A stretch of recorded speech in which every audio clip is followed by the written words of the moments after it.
The head-to-head communication is through thoughts and words. And heart-to-heart communication is through feelings.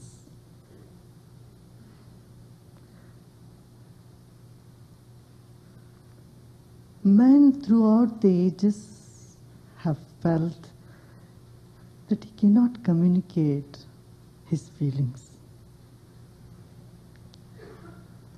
If we could communicate all our feelings through words, then we are living a very shallow life. Life is rich because feelings cannot be captured in words. So all these gestures we do, we hug so that the heart comes close. We give flowers so that the feelings to symbolize them. We do all our efforts to express our feelings, and still the feelings remain unexpressed.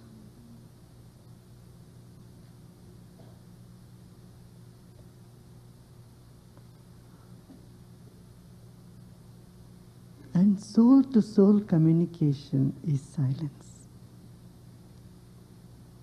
When we transcend the feelings, we become still. Stillness is at the peak of any experience. And that's why that saying, be still and know you are God. Isn't it?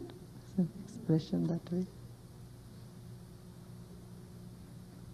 What doesn't allow us to be still and to know we are God is what has already been said, the load of the world.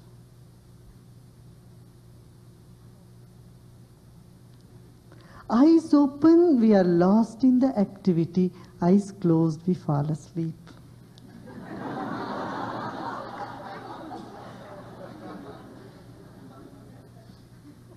We miss the point. The point is in between. Eyes closed and not falling asleep.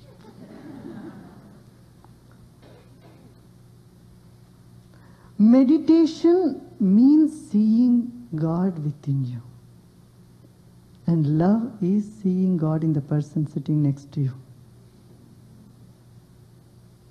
And they complement. The more you serve, the deeper you are able to go in. In the world, we find two types of people. One who are just focused on themselves, improving themselves. Another who are lost in serving. And they are serving and serving, they get tired, frustrated, angry, and then the service also suffers.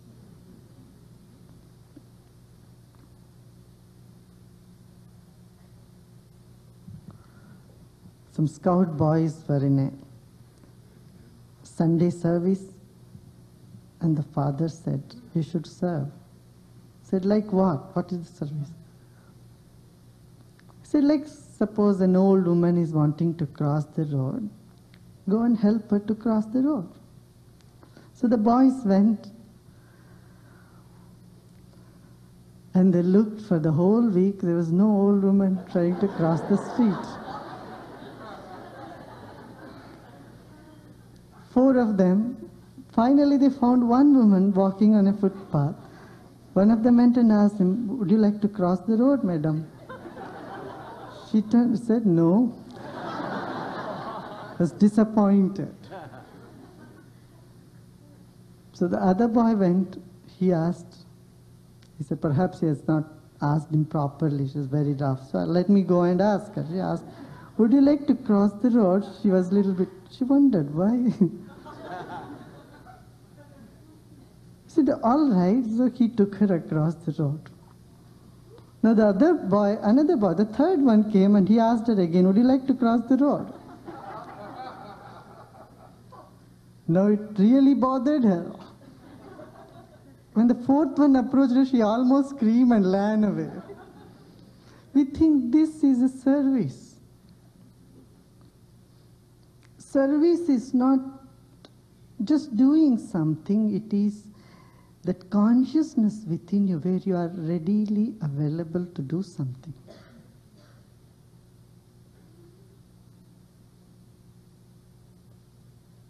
Often people say first no and then they think of saying yes. You know, someone, would you like to give me a ride? First they no, and then okay. You may give a ride, but when you have said no in the first place, that consciousness has already twisted somewhere.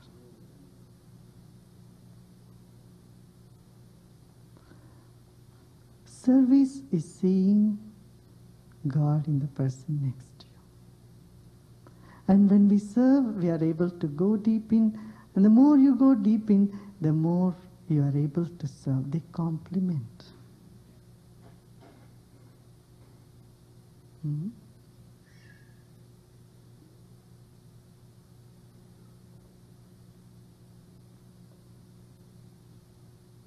Now tell me what topic you would like me to speak.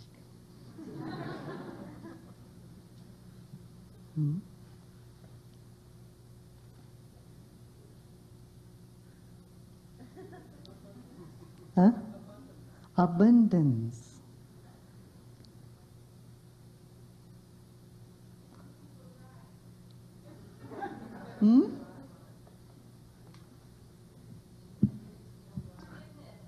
Forgiveness. Seeing God in everyday activity. Appreciation. Love. Courage. Rivalry. Now, trust. Okay. Does it really matter on what topic we speak?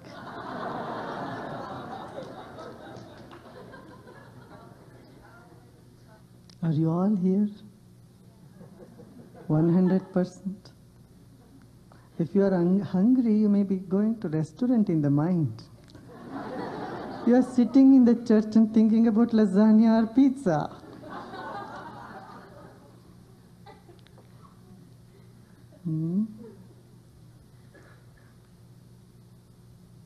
Abundance. How to feel abundant, right? Know you belong to God. And all that you need will be given to you at that moment when you need it. See, what is the sign of success? Everyone wants to be successful. What is the sign of success?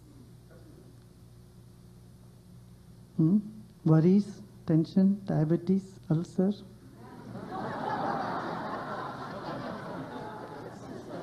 Blood pressure, fear, anxiety.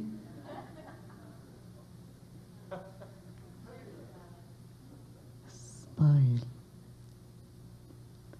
A smile that cannot be robbed by anybody. See, suppose you are doing a business and you get $1 million profit. You know what a successful man will do? What he will do? He will keep the $1 million with him. He will borrow 9 million more from the bank. That's the sign of success, right? Getting into a greater debt.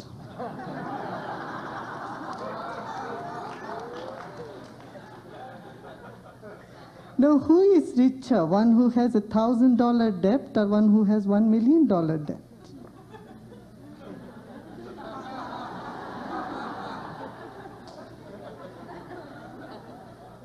See, today the most successful country in the whole world is America, and America is in the greatest debt too. Do you see that? So abundance is not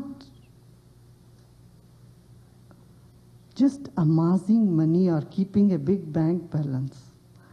Abundance is a state of consciousness when you feel plenty, when you feel you have. You remember that saying from Bible, no?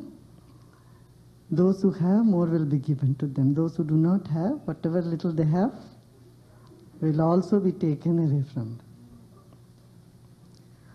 Feel the abundance within you. And this you can feel only when you feel connected to the divine. There is no other way. When you feel connected to the innermost God within you,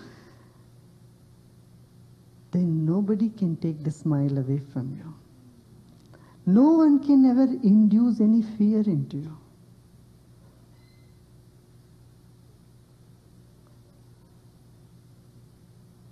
And then you have compassion flowing out of you for the world. Forgiveness can never be complete, you know. We struggle trying to forgive someone else. You know why? When we say, I forgive you, we think they are the culprits. And when you think someone is a culprit and trying to forgive him, however you do it, a little bit of it remains. It's not complete. But when you see a grand picture, a big picture, you see the culprit is also a victim. Victim of his or her own mind, ignorance, unawareness, unconsciousness. Isn't it? Don't you think so?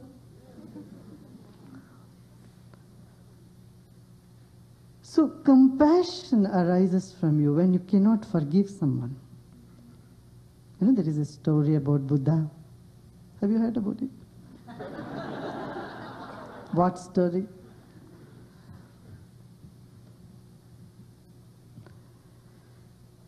A gentleman found out that all his sons, his daughter and daughter-in-law, everybody is going to Buddha's meditation sessions, and they are sitting and meditating, and this is something that he didn't like, didn't tolerate it, and the children won't listen to him. So he was a good big businessman, well respected in the society. He went to Buddha in an assembly. There were 10,000 people sitting in front of Buddha. He goes and stands in front of him and spats him on his face. And Buddha never said a word. He just smiled back. And there was such a compassion coming out of Buddha's face and his whole being. And this man could not stand it, he ran away. And he could not sleep the whole night. That is the first time someone did not react to him. And something happened. The divine took over him, and next morning he was a transformed person. And he goes and falls at the feet of Buddha asking for forgiveness. He says, please forgive me whatever I did wrong. Buddha says, I cannot forgive you. And it was shocking. Everyone said, what? How? Buddha could say that I cannot forgive you. Buddha said, look, the person on whom you spat is no more here now. And there is no chance that I will ever meet him. And you are not the same person now. The person who spat on me yesterday is not the same one who is bowing down today. So there is no way to forgive.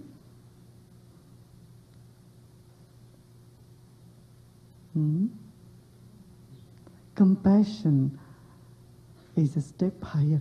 But when people cannot understand compassion, then they have to be spoken in terms of forgiveness.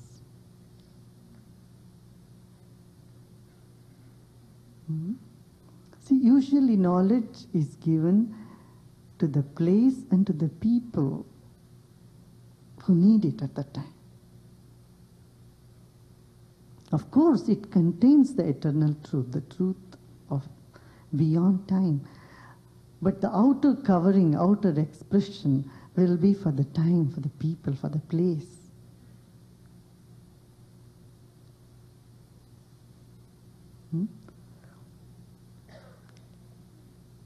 Buddha was addressing people of high intellectual caliber, a refined society. At the time, they were all high intellectuals. It was a stress-free society already. But when Jesus has to talk, he has to talk to people who are in great suffering. And laymen and people who are not literates, illiterates. Often Jesus has said, several times he would say something and say they won't understand, so he has to repeat it and modify it and say it in another way. He had to use 2-3 parables.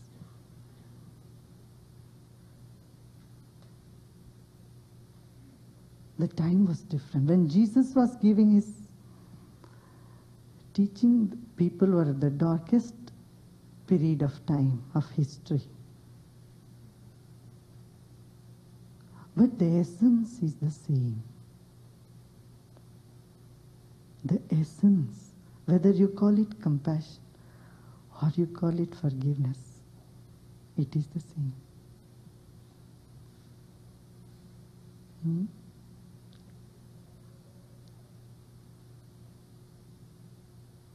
Love.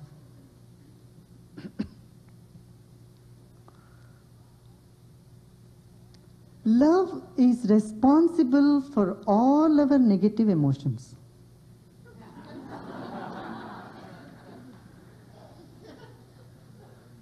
If there was no love on this planet, there wouldn't have been any problem at all. Nobody would be ever jealousy.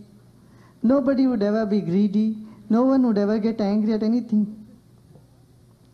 Anger, greed, jealous, and all the negative emotions we experience are offshoot of love. Isn't this true? How can you be jealous without loving? Impossible. You love perfection, so you are angry at imperfection. You cannot stand imperfection. But no one ever wants them. We want love in its purity, in its perfection. And knowledge of ourselves alone can do it. As it was earlier said by Reverend Michael. Just wake up and see everything is changing. The whole world around you is changing. When we don't understand that everything is changing, then we get stuck. When we feel the world is a load on our head. But just in awareness, everything is changing, makes you lightheaded. Does it mean something else? Lightheadedness? You feel lighter. And the illusion in the mind that world is going to give me joy keeps us hooked to the outside there.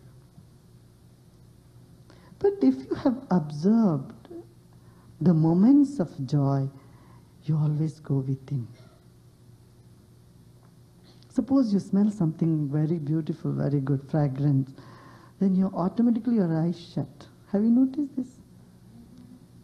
And if you taste something great, you close your eyes. Ah, great. Lasagna, oh, it's delicious. Ice cream, it's delicious. We don't know who made it, how you make it, but anyway, people who enjoy it. And the moment of those enjoyment, you close your eyes. Sense of touch, sense of smell, music, great music. Automatically your eyes shut and you go deep inside. Isn't it? So the source of joy is within us, but we hook it onto an object outside there. People in California think, okay, going to Vancouver is great because there's snow mountain there or something. And people in Vancouver, they think, who are in, up high in Whistler, they think, oh, they dream of coming to California, LA. We think joy is somewhere else. As long as we are not used to that place, we think joy is there. Once we get used to it, there is no more joy there.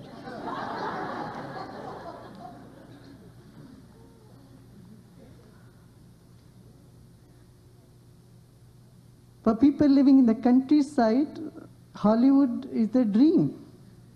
And people in Hollywood, they would like to go to countryside. We experience joy in between the objects. When we change from one thing to another, we seem to experience joy.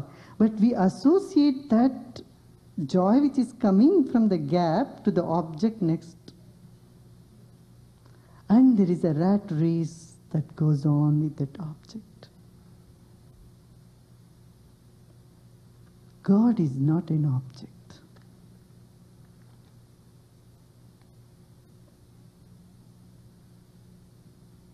God is not an object of sight, sound, smell, taste, touch. God is the innermost experience of the heart. Only heart can know God, not the mind, not the intellect. Not reading volumes of books or listening to talks, but simple, innocent feeling from deep within.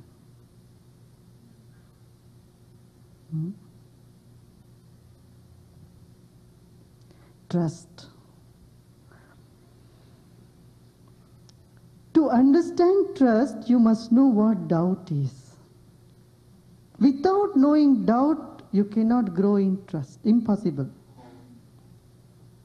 And have you looked at doubt which you have? If you don't have trust, never mind. You have doubt. Have you observed the doubt? It's very interesting. You always doubt that something which is positive. If someone tells you, I love you very much, you ask them, really? If someone tells you, I hate you, you never ask them, really?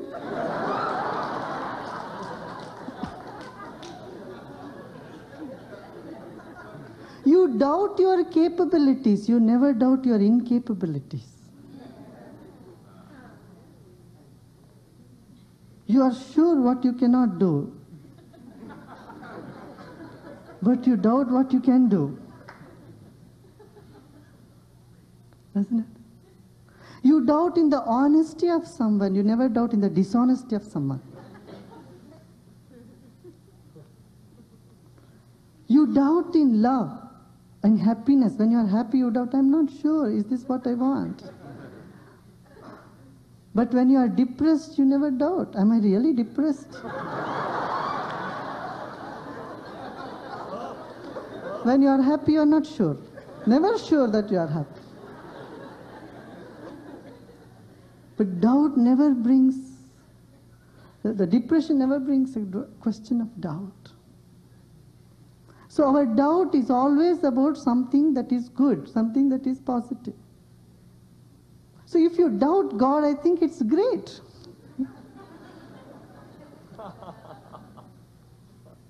Don't struggle. If you are doubting God, that means you trust God.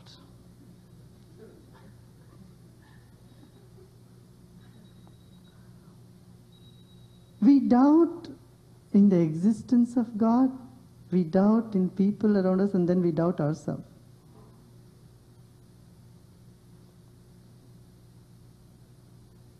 Just knowing this, you know, you transcend doubt and you get into that platform of trust which is unshakable. Nothing whatsoever can take it out of you. Then you feel everyone belongs to you. All bodies are just like shells in the ocean. We are in an ocean of consciousness, ocean of life. And every human body or animal body, whatever it is, it's just like the shells floating in the ocean, expressing the divinity, holding that water. Mm.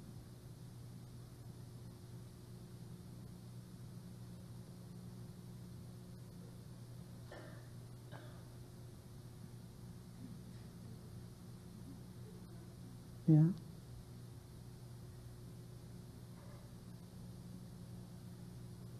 Thank you very much.